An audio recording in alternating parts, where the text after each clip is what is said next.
All right, I hope you're eager to dive a little bit more deeply into the topic. Now we're looking at moderations. That's where things become a little bit more interesting. Now for this part, we need to introduce a moderator. A moderator essentially, in theoretical terms, is a boundary condition, a condition under which the main effect between hours worked and my wage is either strengthened or weakened. Typically, we use these moderation hypotheses to test underlying mechanisms. That's what we look for in a theoretical argument, that the boundary condition, our moderator, strengthens the underlying mechanism between the hours worked and the predicted log hourly wage. In my case, I think a good moderator could be age. If I'm older, maybe that relationship will be tilted upwards because I have more experience, I have a stronger status in my organization, and that will mean that even if I work fewer hours, I will still earn higher wages compared to a junior. And that may resonate with your experience. If you're, for example, a trainee, then even if you work 40 hours, you will still earn a lot less than a senior who is 20 years older than you are. And that is what we're now testing, if that experience effect or now that tenure effect matters. So I'm using age here as my moderator. First thing, I'm running my regression again. In this case, the two hashtags here indicate to Stata that I want to compute the interaction effects between hours and age. And that is exactly what, statistically speaking, a moderation is all about. We are interacting, that is multiplying hours with age. Then in our regression, we will see that we have the direct effect of hours and age plus the interaction effect of hours times wage.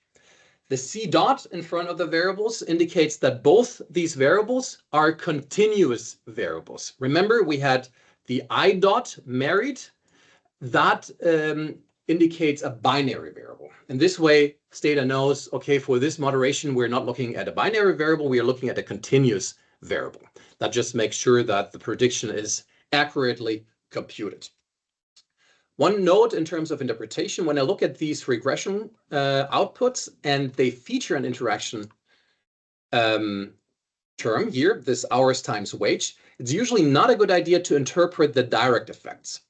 Reason is simple, because now hours basically is featured twice in the model. We have the direct effect of hours, and then hours appears again as an interaction. And the same is true for age. Age appears as a direct effect and as an interaction. As a result, we could end up with a multicollinearity problem, meaning that the two effects may cancel each other out. Hence, if I want to only interpret the direct effect of hours and wage, I should run a separate regression without the interaction term. So I could do that. I just delete those, then run the regression again with hours and wage. So I can add those manually here, run the regression, and then I see also that the results change. For example, age is no longer significant where it was significant in my earlier regression. That's something to note. We're going to go back to our interaction because that's what we're primarily interested in.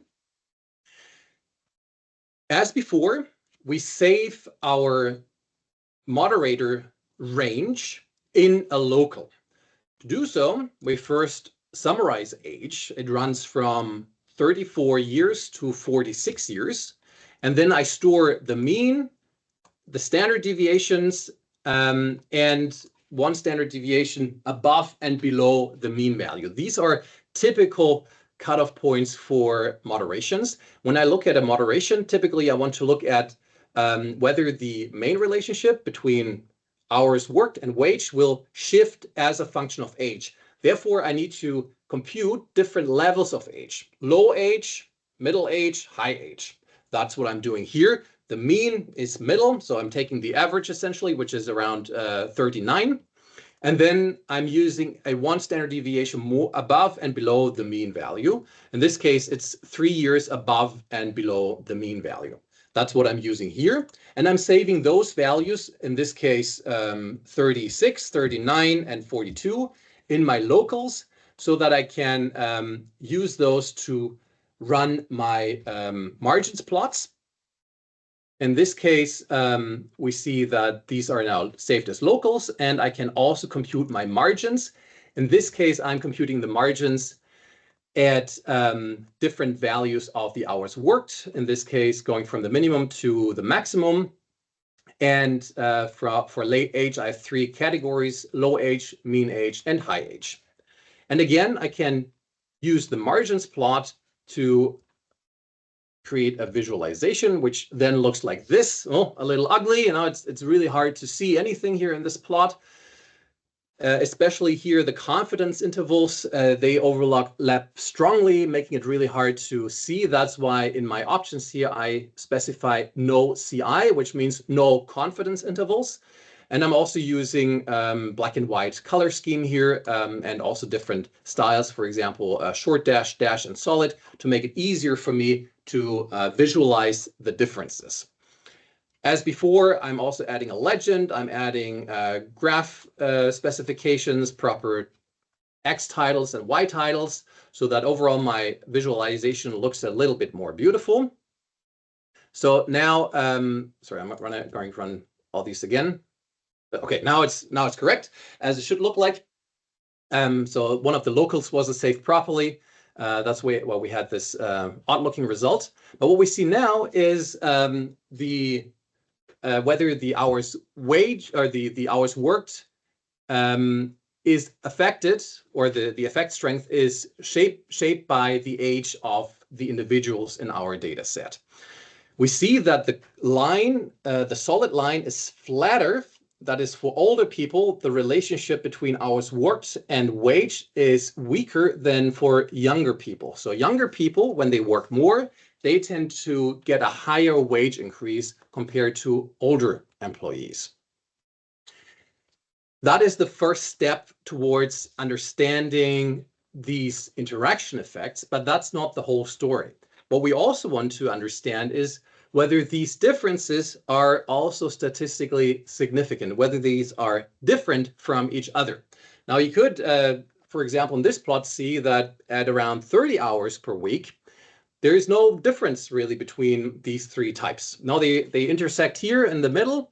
There's no difference, but at higher and lower values of hours worked, there seems to be a stronger difference. And that's essentially what we're trying to test now. When and where are these differences statistically significant? And that will be our part 2 of the moderation analysis. Understanding in which range of age is that moderation statistically significant?